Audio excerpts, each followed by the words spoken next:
Il me semble que dans le monde contemporain, il est nécessaire que tout le monde, tous les élèves, soient confrontés à un moment donné de leur scolarité à cette question de points de vue différents sur le même objet. Ce que l'on a comme recul maintenant sur les TPE, c'est de se dire que ça permet aux bons élèves de réaliser, j'allais dire, des exercices que l'on pourrait appeler intellectuels, de mobilisation de connaissances, de transformation d'expériences en connaissances, qui sont très positives pour l'amélioration du niveau des élèves global, on pourrait dire ça comme ça.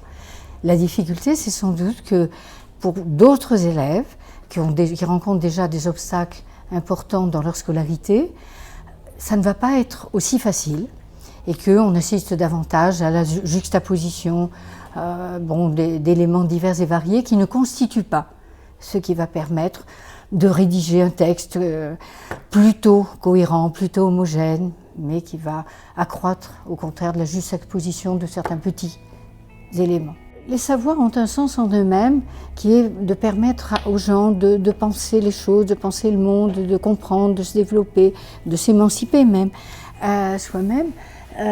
Et faire sens est souvent utilisé, y compris au plus haut niveau, par le fait qu'il faut que les élèves comprennent à quoi ça sert. Or, les élèves comprennent, ça sert en termes d'utilité contemporaine, d'utilité, j'allais dire, dans le métier futur, d'utilité dans la vie quotidienne, d'utilité sociale. Et tous les savoirs n'ont pas cette utilité immédiate. Donc là, il y a un détournement de la construction du sens des savoirs qui n'aide pas les élèves, mais renforce les obstacles. Parce que si déjà les élèves qui nous intéressent, plus particulièrement si on lutte contre les inégalités, pensent que les savoirs doivent leur servir et cherchent quel est le sens là-dedans, ils ne vont que renforcer cette logique-là.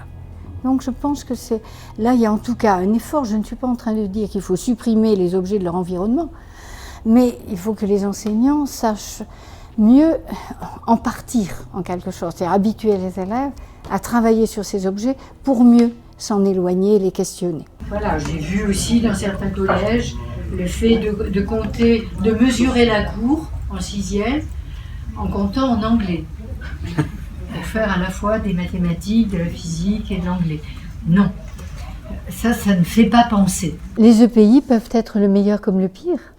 Ma crainte, très grande, c'est comme c'est si difficile, comme les élèves ne savent pas le faire, que c'est même un obstacle pour eux à franchir, que les enseignants risquent de ne pas être formés pour le faire, les EPI vont au contraire être soit un obstacle infranchissable, soit réduits à des choses peu intéressantes qui vont être simplement de la juxtaposition, là encore. Le travail interdisciplinaire est le travail le plus difficile qui soit, pour les enseignants comme pour les élèves.